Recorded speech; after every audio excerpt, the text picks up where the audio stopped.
হজরত আবু উমামা বাহিলি রাদিয়াল্লাহু তাআলা আনহু বলেন, আমি রসুল সাল্লাল্লাহু আলাইহি ওয়াসাল্লামকে বলতে শুনেছি, একবার আমি ঘুমিয়েছিলাম।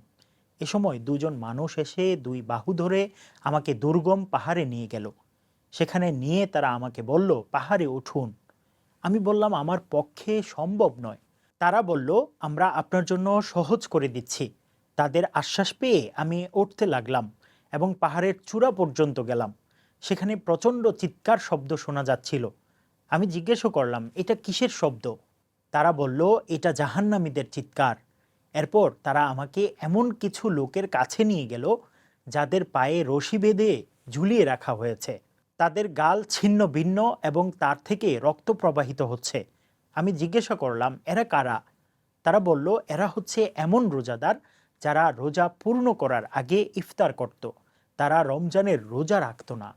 বিনা কারণে রমজানের রোজা ভেঙে ফেলা কবিরা গুনাহ।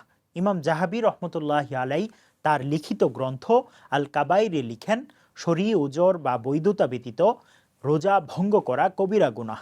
তিনি আরও লিখেন, এই কথা মুমিনের নিকট শতসিদ্ধ, স্বীকৃত ও স্থিরকৃত বিষয় যে কোনো ধরনের অসুস্থতা ছাড়াই রোজা ভঙ্গকারী, জিনাকারী, অন্যায়ভাবে শুল্ক আদায়কারী ও মদ্যপ থেকেও নিকৃষ্ট। বরং ইসলামী বিশেষজ্ঞরা তার মুসলমান হওয়ার ব্যাপারে সংশয় পোষণ করেন এবং তার প্রতি নাস্তিকতার ধারণা রাখেন। শায়েখ আবদুল্লাহ ইবনে সালেহ আল ফাউজান লিখেন, যে ব্যক্তি এ ধরনের কবিরা গুনাহে লিপ্ত, তার জন্য উচিত আল্লাহ তাআলা এর কাছে তওবা করা এবং আল্লাহ তাআলা এর শাস্তিকে ভয় করা। কারণ এই পাপ আত্মাকে নষ্টের ও শরীয়তকে তুচ্ছ করার শামিল।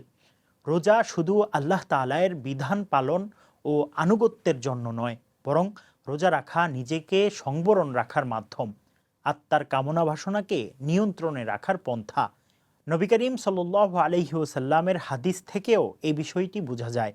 রসুল্লাহ সাল্লাল্লাহু আলাইহি ওয়াসাল্লাম বলেন, ইয়া মাআশারাশ শাবাব মান ইসতাতাআ মিনকুমুল বাআতা ফালইয়াতাযাওয়াজ ফাইন্নাহু আগাদ্দু লিল বাসারি ওয়া আহসানু লিল ফারাজি ওয়া মান লাম ইস্তাতি' ফাআলাইহি বিস-সাওম ফাইন্নাহু লাহু উইজাউন। হে যুবক সম্প্রদায়, তোমাদের মধ্য থেকে যাদের বিবাহের খরচ বহন করার সক্ষমতা আছে সে যেন বিবাহ করে। কেননা বিবাহ দৃষ্টিকে সংবরণকারী, সতীত্বকে হেফাজতকারী।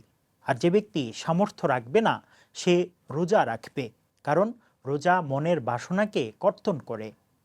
শরীয়ত সম্মত কারণ ছাড়া যে ব্যক্তি ইচ্ছাকৃত একটি রোজাও পরিত্যাগ করে সে নিকৃষ্ট পাপী।